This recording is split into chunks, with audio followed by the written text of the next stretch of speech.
What is going on, people? Welcome back to Retell Factor. It is the end of day 2 of E3 2019. Today we had the Ubisoft press conference. We also had the Square Enix press conference that just wrapped up. Lots to talk about, and let's just get right into it. Let's start off with the Ubisoft press conference. Again, just like yesterday, just like my day 1 video, I'm not going to talk about every single little thing, every game and every announcement. I'm just going to talk about the things that really stuck out to me. But yeah, let's start it off with the Ubisoft show. Now, they kicked it off with Watch Dogs Legion, which we already knew about. They already announced this game because I'm pretty sure it leaked. And this is the third Watch Dogs game, and I actually was a big fan of Watch Dogs 2. Watch Dogs 1, in my opinion, was not a good game. I did not like that game whatsoever. But Watch Dogs 2 I actually really enjoyed. I thought that was a really fun, really underrated game. I don't really hear a lot of people talk about Watch Dogs 2. But now you have Watch Dogs Legion, and basically I want to say like the big kind of, I don't want to say gimmick, but the big selling point of this game, the new thing that they're doing that's never really been done before, is they're allowing you to play as and essentially recruit any character, any NPC in the game can be all of a sudden like your main playable character. They're fully voiced. They have like certain sets of skills. It's very interesting. Like, I wonder how much of it is randomly generated. I wonder how they do the voices. Like, it's a very strange premise. It's very bizarre. It's very ambitious. And I just want to see like what kind of fucking smoke and mirror trick they are using to pull this off. Because there's got to be. They're not creating like, you know, hundreds of unique characters with unique dialogues and stuff like that. No, there's got to be some sort of trick that they're using to pull this off. But either way, it's still impressive regardless. And I do think it's really neat because this allows you to play as certain characters that maybe will fit your playstyle a little bit more. Maybe, you know, you take a character who's better at just straight up, you know, using a gun, or well, maybe there's some character who's a master hacker. Some characters may be better at driving. I don't know. I'm just making this shit up. But, you know, you can find a character that basically is going to suit your playstyle. I think even like the idea of playing as like this old retired assassin, the old ladies have that old lady gang. I think that's pretty funny. It's kind of hilarious. And, you know, like the game, I wasn't like super blown away by how it looked and how it played and stuff like that. It doesn't look like they're really trying to reinvent how the game plays, but it's mainly that hook of just having any character that you see in the game world being playable. And then they introduced like this TV show kind of like partnership that they have going on with some of the dudes from It's Always Sunny in Philadelphia. And, you know, and then they were talked about their Division movie that they're making with Netflix, and just like they spent too much time on these things, in my opinion, especially the Mythic Quest kind of TV show that they're doing. It's just, I have no problem with these things existing. I have no problem. There's definitely an audience for them. I think that Ubisoft needs to show these things to kind of like please shareholders or some shit like that. But I just wish they would kind of understand the audience of E3, who is tuning into E3. It's like the hardcore gamers. This is not the place to show these kinds of things. And the same opinion I have on the TV side of things goes towards the mobile games as well. E3 is a place, in my opinion, that draws a lot of traditional gamers who want traditional games on a gaming console or a PC or whatever. So having these mobile games, again, I have no problem with them existing. I think there's a lot of really good mobile games out there. I just don't think E3 is the place for them. Same goes for like the Bethesda show yesterday. It's just not the time or place to do it. You would think after the whole BlizzCon fiasco that maybe they would have taken note of that. They would probably want to avoid as much of that shit. You know, is this an early April Fool's Day joke? The words that should have echoed throughout the industry is kind of like a hint for some of these companies, but obviously it's not the case. Ubisoft also spent a good chunk of their conference talking and focusing on games that are already released, games that are already available. You know, is that a point of criticism? I guess it's not as exciting for like a viewer watching the show, but at the same time, I do commend Ubisoft for supporting their games so long after launch. So we spent a considerable amount of time on Rainbow Six, which has been going on for a long time now. That game has got some serious legs under it. It's crazy. I mean, shout outs to them. They're clearly doing something right, because a lot of people still play that game. And then they spent time on like For Honor. They're coming out with a new For Honor DLC. There was a time, I want to say back in 2017, where I actually spent a good month of my life playing a lot of For Honor, and I think it was a really fun game. But that game made me super salty playing online, so I had to stop. I'm just like, this game is not healthy for me. I gotta stop. But I mean, kudos to them for still supporting it. I don't know what is the community like for Honor? Is there still a lot of people playing it? There must be, in order for them to keep pumping out DLC like this. It's kind of crazy. And same goes for Division 2. Obviously, that's only been out for a few months, but I would also expect that game to be supported well into the future as well. As far as new announcements go, they had, the Ghost Recon game with John Bernthal and his dog, Bam Bam, definitely stealing the show, definitely the best part of the Ubisoft conference. And again, this wasn't like a brand new announcement. They did drop a trailer for the game a little while ago. And having John Bernthal in the game, that's awesome. I really like him. Like, I like The Punisher. I thought that was a great show. But it's just funny to see them really leaning into, like, the Punisher imagery a little bit. They're using, like, skulls and stuff in some of their marketing. I'm just like, it's a little on the nose. You know what I mean? But, I mean, I don't really blame them. I guess they got John Bernthal. They may as well. I think the game looks okay. Me, personally, just military shooters, I'm just exhausted by all of the military shooters on the market. In my opinion, it's just too much. And if you look at Ubisoft's lineup, especially in this E3, the amount of Tom Clancy on absolutely fucking everything that they're making, it's absolutely insane. Rainbow Six, Ghost Recon, the Division, their new quarantine game that has the Rainbow Six moniker on it as well. It's just like, damn, what would Ubisoft do without the Tom Clancy brand? That's kind of insane. Speaking of that new quarantine game, that was probably the new announcement that had me the most interested. Obviously, anything horror related immediately has my interest. But this is, first of all, it's not a PvP game. I'm more of a PvE guy. That's just me. Maybe it's because I'm bad. I don't know. But like a PvE zombie type game, that gives me like Left 4 Dead vibes. It's just more up my alley. It's just something that I find more appealing. So, I mean, we didn't see any gameplay or anything like that. Again, a lot of cinematic trailers. But at least, Quarantine kind of has my interest. Then they showed another Just Dance game. It's celebrating its 10th anniversary, 10 years of Just Dance. I have no problem with Just Dance being there. Obviously, it's a big money maker for them. A lot of people like it. Gets families and stuff playing games and getting off their couch. That's cool. I could not believe, I was looking at the art of all like the logos, all the consoles that this game is coming out on. It's coming out on the fucking Nintendo Wii. The Nintendo Wii, a 13-year-old console, is getting a new game. Got announced for it at E3 2019. What the fuck is going on? It's so funny that it's not even for the Wii U. No, it's for the Nintendo Wii. My god. They also had the new Roller Champions game. Of course, this was another thing that was leaked well ahead of the show. We knew about this game for, I want to say, a couple of weeks. But this is like our first like proper glimpse of the game. Maybe it doesn't sound fun on paper, but it's probably one of those things that you really need to try. Like if you were to tell me like what if you're playing like a frisbee tennis game? I'm just like, that sounds stupid. But they'll go and try picking up Windjammers and tell me that shit is not a blast. So, Roller Champions, I'm willing to give it the benefit of the doubt. Maybe it's a super fun time. Maybe it'll take off like Rocket League did or something like that. I'm just glad to see something a little bit different. It's not like a military shooter on Ubisoft stage. Goddamn. And then they closed it out with a brand new IP, and this is coming from the dudes who made Assassin's Creed Odyssey, which was like one of the best Assassin's Creed games in recent memory. And I was very surprised, like Assassin's Creed Odyssey came out last fall. And this new game, what's it called? It's called Gods and Monsters. It's due out next spring. I'm just like, damn, it's a quick turnaround time. They must have been toiling away on this in the background or something like that. But just looking at the cinematic trailer again, no gameplay. But it's giving me a lot of like Breath of the Wild type vibes. It's different from anything else that Ubisoft has put out in recent memory. So, I think it's kind of neat. I'm excited to see what the game is actually like. And that was it for their show. They closed it off with Gods and Monsters. There was a lot of things from Ubisoft that were just like glaringly missing. They were just nowhere to be found. Things like Beyond Good and Evil, Skull and Bones, which was a big showpiece of last year's E3. I heard that game may have run into some like development issues. I think it might be in development hell right now. So I'm kind of worried about that game.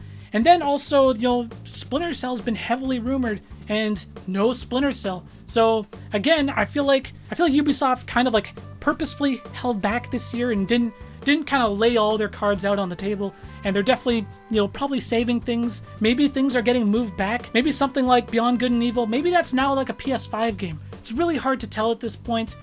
In my opinion, E3 2020 is probably the one to really look forward to, especially because that's going to be, the last E3 but before a lot of new hardware comes out. So I think that's the one that I'm expecting a lot more exciting hype announcements at. This year, it's been a little bit dry, but then let's talk about Square Enix, because Square Enix, this is like their first, I want to say this is like one of their first like proper stage like press conferences. Last year they did like a video almost like direct style, and it was terrible. This year they did like a proper conference, and it was like a good hour and 20 minutes long, and it was actually pretty good. I think the Square Enix conference may have just been my favorite conference of E3 so far. We still have Nintendo tomorrow, but one thing I want to say first about Square Enix: what is with this year's E3 and like the audience members just being so disruptive and so fucking just like loud and interruptive? Oh man, I was getting distracted as a viewer at home. I was like, what the fuck are these people doing? Shut up. Like you can you can cheer, you can scream when it's appropriate, when they unveil something or when there's a big moment that calls for it. But like when somebody's talking, shut your goddamn mouth. God damn, it's just rude. Anyways, that's my old man rant. So they kicked off their show with Final Fantasy VII.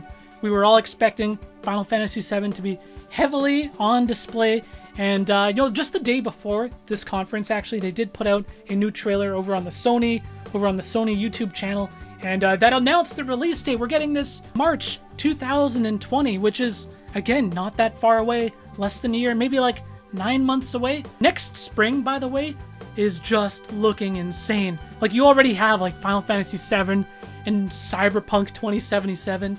Like, those are like a month apart. Those two games alone, it's like, fucking good luck to any other game launching in that window. It's gonna be crazy. Let's talk about the game itself. Final Fantasy VII, we got like a deep dive into the gameplay and some of the combat systems and the mechanics and kind of building your bar. I forget what it was called, the ATB or something like that. Cloud's Buster Sword, you can see like the materia inside of it and such. And they showed Tifa for the first time, and Tifa looks great. She looks like a badass, man. I love her fighting style. She's just like a brawler. She looks amazing. It's really hard for me to like criticize Final Fantasy VII at this point. They're really doing everything right. Like, the game just looks fantastic. They said that this game is sprawling 2 Blu-ray discs, which is, I can't even think of another game that does that. That's actually kind of insane. And it's even more insane when you consider that Final Fantasy VII, this remake is like phase 1 of the entire remake, because this whole game, I'm pretty sure, is going to be around like the whole Midgar kind of saga in the whole Final Fantasy VII game. The Midgar sequence in the original game, it's not even like a huge chunk. Like, it's a good chunk. There's a lot of shit that happens in Midgar, but there's a lot that happens after you leave Midgar. So like, this whole Final Fantasy VII remake thing, it might span like several games. This might not be finished until like 2025. God damn. I'm really curious to see what the pacing is going to be like on these releases. I don't know if they're working on just getting this first Midgar kind of section of the game out first. I'm really curious. I have no idea what to expect. They even showed things like the motorcycle sequence is back, and they're selling like this collector's edition that's got Cloud on the motorcycle. I wonder, did that shit go up for pre-order? It's probably already out if they did. And it's probably like $300. Goddamn. But let's move on. I could talk about this remake all day. It's definitely going to be a day one buy for me. I cannot wait. Next spring, man, I'm telling you, next spring, it's going to be insane.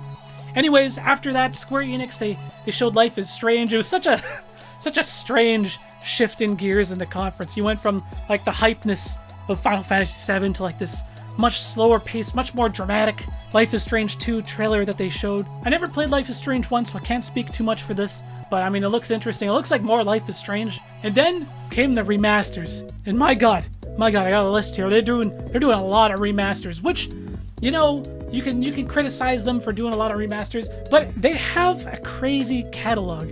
Square Enix has a very, very diverse, deep catalog of games. Well, I don't want to, maybe not diverse, but they got a deep catalog of games. And let's just take a look here. They're doing Final Fantasy Crystal Chronicles Remastered, They're doing Last Remnant Remastered, which is actually out today. That was like a surprise launch. They're doing the Romancing Saga Remastered. They're doing Final Fantasy VIII Remastered. I actually thought they were about to show the Marvel Avengers game once they started that trailer off, but it's Final Fantasy VIII, which, I mean, you know, these remasters are cool. There's some glaring remasters that I would really like. Certain games like Final Fantasy Tactics come to mind. Certain games like Parasite Eve come to mind.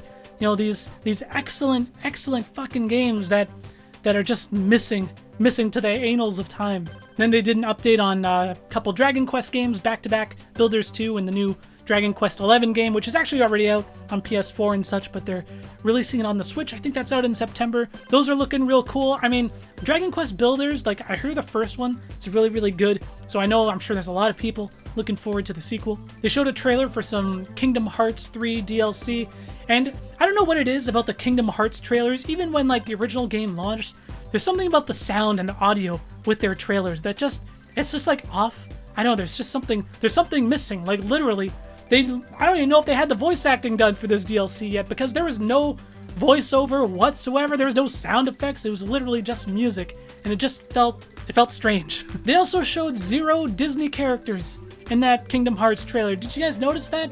It's a little strange, right? They showed more on the Final Fantasy XIV new expansion that they have coming out, and my god, the crowd lost their shit when the Final Fantasy XIV expansion trailer was on the screen.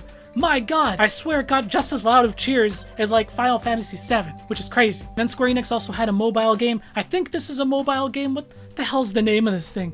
War of the Visions, Final Fantasy, Brave Exvius. They gotta do something about that name, man. That is fucking brutal. I'm sure it's a fine game. To be honest, once I saw the gameplay, I'm just like, whoa, shit, is this a tactics game? This looks insane. But it's like a mobile game. It's very strange. The name is terrible. If it's a mobile game, I just wish they would bring it to Switch or something like that. I just don't play games on my phone. That's just me. And then they had a new IP from the studio. What were they called? People Can Fly. And these are the guys who made Gears of War Judgment, arguably the worst Gears of War game, and Bulletstorm, which, I mean, Bulletstorm, I actually bought that game at launch. It's not terrible. It wasn't a terrible game. It was kind of fun. But this is a third-person action shooter it's looking really interesting. It almost has like Cthulhu-esque kind of enemies and monsters just from like what they showed in the trailer. It's very strange, very interesting. Again, no gameplay at all. And then they closed it off with Marvel's Avengers. Huge budget behind this game. Crazy voice cast. Multiple studios involved. This is gonna be a big game, and I'm very surprised. This is another one where they showed no gameplay, all cinematic trailers, which I thought was very surprising because I think they announced the launch month was going to be in May 2020. So you would think that they would have something to show. They must, some of the little snippets of the trailer almost looked like that there was gameplay peppered in throughout the video there. It was very hard to tell. Everything was really kind of quick cut. But just looking at the trailer, I really like the voice cast. Like Nolan North and Laura Bailey and Troy Baker. Basically the dudes from Metro Replay are in this game, which is kind of funny. And like the game looks good. I like the idea of it that you can play online and they'll keep adding new Avengers. They showed Ant-Man there at the end. But again, it's really hard to judge this game. I also wasn't a huge fan of the Thor design. I know they went really like super traditional Thor. That's how Thor is supposed to be. But I think maybe I'm just like spoiled by Chris Hemsworth, his like portrayal of Thor. I love like Thor Ragnarok, and that's like the best version of Thor ever. So the jury is still out on this game as well. Like, man, it's really hard to judge with a lot of these games at E3 this year. I think Final Fantasy VII is probably one of like the only surefire bets from the entire show that they are confident enough to go and show gameplay and do a deep dive into the combat systems of the game. And I mean, because of that, it's probably one of the games that I am walking away from this most excited for. Overall, though, I was very impressed by Square Enix. I thought the presentation as well was really well done. I thought it was a really good conference. I enjoyed it quite a bit, even though, they didn't show a lot of gameplay on some of these reveals. They spent 20 minutes on Final Fantasy VII, which I know some people might complain that it dragged on too long, but it's fucking Final Fantasy VII. This game is going to be amazing. Anyways, we have a lot more E3. We're not over yet. It's not done yet. Nintendo is tomorrow, and I would say, in my opinion, at this point, Square Enix is probably have done the best conference so far. But my money was on Nintendo to win this year's E3, so I'll be back tomorrow night with my thoughts on the Nintendo Direct. Thank you guys so much for watching. Peace out.